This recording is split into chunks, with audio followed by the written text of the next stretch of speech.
Sige na kasi. Samahan mo na ako.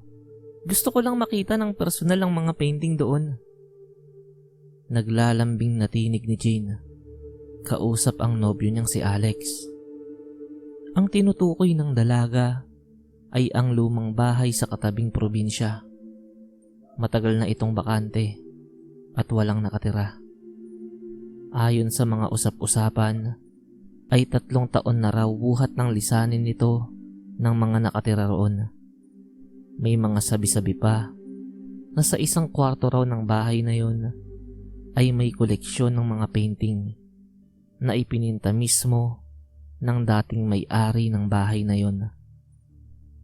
Gaya ng kanyang kuya, ay nakahiligan din niya ang mangolekta ng iba't ibang klase ng painting.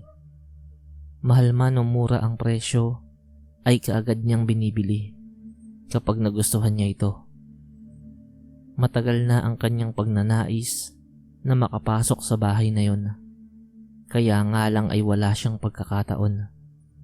At kung mayroon man, ay wala siyang kasama para tulungan siyang makapasok doon. Ang balita kasi ay nakakandado raw ang bahay na yun. Oo na, sasamahan na kita.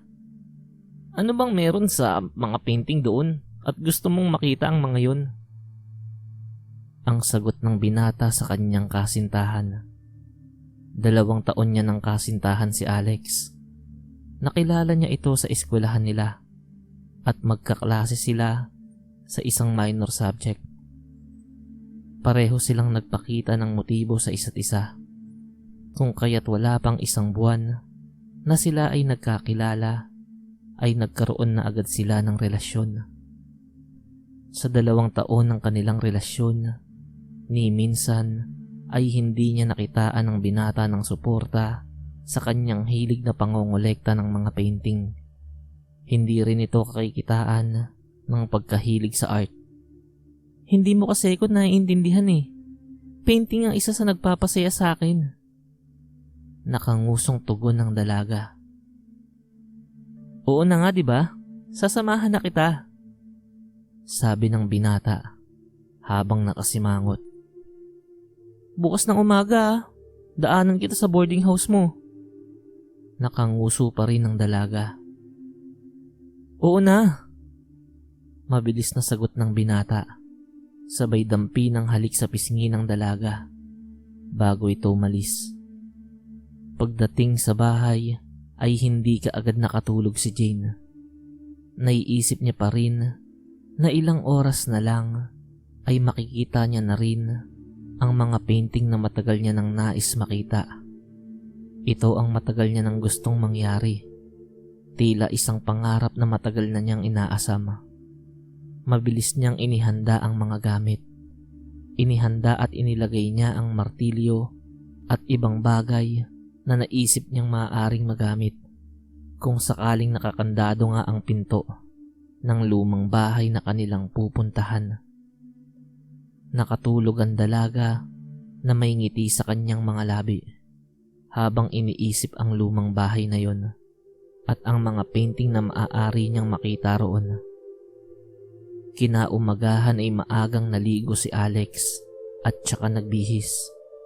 Wala siyang kailangang dalhing gamit dahil alam niyang palaging handa ang kanyang kasintahan sa mga bagay na ganoon. Isa lang ang inihanda niya na kailangan niyang dalhin. Ang kanyang maliit na kutsilyong minana niya pa mula sa patay niya ng ama. Malungkot niya iyong tinitigan bago itinago sa bulsa ng kanyang pantalon. Narinig ng binata ang busina mula sa labas ng kanyang tinutuluyang boarding house. Alam niyang ang kasintahan niya na ito. Mabilis siyang lumabas. Lumapit at sumakay sa itim na sasakyang dala ng dalaga. Ano? Ready ka na? Tanong ng dalaga. Sigurado ka bang gusto mong puntahan ng bahay na yon? Balik na tanong ng binata. Oo, sigurado ako. Siguradong sigurado. Nakangiting sagot ng dalaga bago paandarin ang kanyang sasakyan. Ano ba kasing meron sa mga painting na yun eh? At gustong gusto mo itong makita? Tanong ng binata habang nakasimangot ang mukha nito. Naikwento ko na sa iyo ang kuya ko, di ba? Isang kolektor din siya. At isa sa mga painting na hawak niya ay talagang maganda. Nakita ko yun noong isang beses na pumasok ako sa kwarto niya. Pagmamalaki ng babae tungkol sa kanyang kuya. Bakit hindi mo na lang hingin yung painting na yun? Painting lang naman yun eh. Tanong ng binata. Hindi mo kasi naiintindihan eh. Hindi ko basta-basta mahihingi yun. Dahil mahirap daw ang pinagdaanan niya para lang makuha ang painting na yun. Sagot ng dalaga. Parang painting lang eh. Kala mo naman napakalaking bagay. Iritableng tinig ng binata. Halos 1 oras ang itinakbo ng sasakyan bago nila narating ang katabing probinsya kung saan matatagpuan ang lumang bahay. Kaagad ipinarada ng dalaga ang sasakyan sa mismong harap ng lumang bahay na yun. Pagbaba nila ng sasakyan ay minasdan muna nila ang paligid. Walang tao. Tiyak na walang makakakita sa gagawin nilang pagpasok sa bahay na yun. Mabilis na kinuha ng dalaga ang mga gamit sa likod ng sasakyan, habang ang binata naman ay naiwang tulala at nakatitig sa lumang bahay. Maiging pinagmasdan ni Alex ang bahay. Mas naging luma na ang itsura nito. Kulay abo na ang dating kulay puting pintura. Ang ibang parte ng dingding na gawa sa kahoy ay nakausli na. Ang mga salaming bintana nito ay may mga lamat na, at sa tingin niya ay malalaglag na sa isang mahinang pag-uga lamang. Malalago na rin ang damo sa paligid ng bahay na yun. Sa pagkakatitig ng binata sa tanawing yun, ay nakaramdam siya ng kurot sa isang bahagi ng kanyang puso. Natinag lamang sa pagkakatulala ang binata nang biglang may isang matandang babae ang lumapit sa kanya. Nakatitig ito sa kanya na parang pinag-aaralan ng itsura ng kanyang muka. Kakausapin na sana ng binata ang matanda nang biglang sumulpot sa kanyang likuran ng kasintahan. Tara na, buhatin mo na tong mga gamit. Pag-aaya ng dalaga sa binata na ang ibig sabihin ay ang pagpasok nila sa lumang bahay na yon. Nang maipasa ng dalaga ang mga gamit sa binata, ay hinila niya ito sa kamay papalapit sa lumang bahay na yon.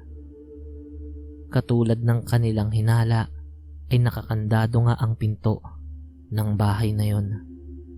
Agad kinuha ng dalaga ang martilyo mula sa mga gamit na kanilang dala at inihampas ng malakas sa kandado na nagdudugtong sa mga kadena. Nakailang pukpok pa ay hindi pa rin nasisira ang kadena. Tignan natin sa likuran, baka may iba pang pwedeng daanan. Pagkakasabi ng binata. Pagkasabi ng binata ay agad nilang tinungo ang likod ng lumang bahay na yon. Lumapit ang binata sa isang bahagi ng dingding ng bahay. Hinawi ang makapal na damo na nakaharang dito at may sinungkit sa ibabang bahagi nito at agad na itulak ng lalaki ang dingding. Ang galing! May daanan pala dito? Natutuwang tinig ng dalaga. Pumasok sila sa loob ng bahay. May kalakihan ang sala nito. Walang nakatira sa bahay na yon, pero maayos ang pagkakasalansan ng mga gamit. Walang mga agiw ang loob ng bahay na yon, na indikasyon na matagal na itong inabandona. Mapapansin din sa isang dingding ang isang disenyo na pinaglalagyan dapat ng isang painting, pero walang nakalagay doon. Ininguso ng binata ang isang kwarto roon at agad na pumasok ang dalaga. Ganon na lamang ang tuwa ng dalaga nang makita niya ang nakahilerang mga painting Sa dingding ng kwartong yun, iba't iba ang sukat nito, iba't iba ang tema. Nang tatangkaing tanggalin ng dalaga ang isa sa mga painting doon, ay saka naman ang pagpasok ng binata. Ang ganda ng mga painting, di ba? Nakangiting sabi ng binata. Lahat ng yan ay ipininta ng tatay ko. Siya ang pinakamagaling na pintor dito sa probinsya.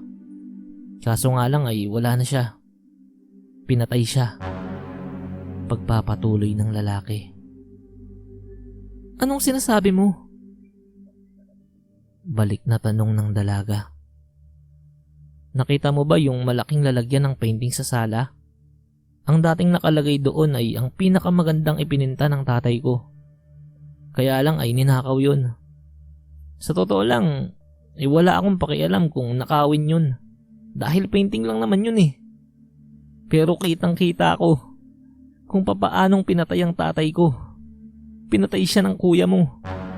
At tinangay ang painting. Kitang-kita ko. Lumuluha na ang binata. Sa simula pa lang ay alam kong kapatid mo siya. Sinadya kong mag-enroll sa eskwelahang pinapasukan mo.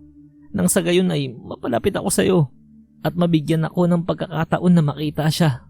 Mapatay siya. Pero hindi nangyari yun eh. Dahil 3 taon na ang nakakalipas, ay hindi pa bumabalik dito sa Pilipinas ang kuya mo. Patuloy na pagkukwento ng lalaki habang umiiyak. Pero hindi bale. Ngayon ay makakapaghiganti na ako. Mararanasan ng kapatid ng kriminal na yun kung papaano mawala ng isang minamahal. Matapos ang sinabi niyang iyon, ay dinukot ng binata ang maliit na kutsilyo mula sa bulisan ng kanyang pantalon at mabilis na itinarak sa sarili nitong leeg. Bagsak sa sahig ang duguan at wala ng buhay na katawan ni Alex. Hindi natinag sa pagkakatayo si Jane habang nakatitig sa walang buhay na katawan ng kasintahan. Maya-maya ay ngumiti ito. Sa simula pa lang ay alam kong ikaw ang anak ng napatay ni kuya. At alam kong darating sa ganitong punto. Nasasamahan mo ako sa lugar na to. Matapos ang huling salitang iyon, ay mabilis na tinanggal ng dalaga ang lahat ng painting na nakasabit sa dingding ng bahay na yon at dali-daling nilisan ng lugar. Dala ang mga ito. Sa kwarto ng lumang bahay na yon ay pumasok ang isang matandang babae. Lumapit sa walang buhay na katawan ng binata. Salamat at binalikan mong muli ang bahay na ito. Huwag kang mag-alala, apo. Patuloy pa rin akong maglilinis dito habang nabubuhay pa ako.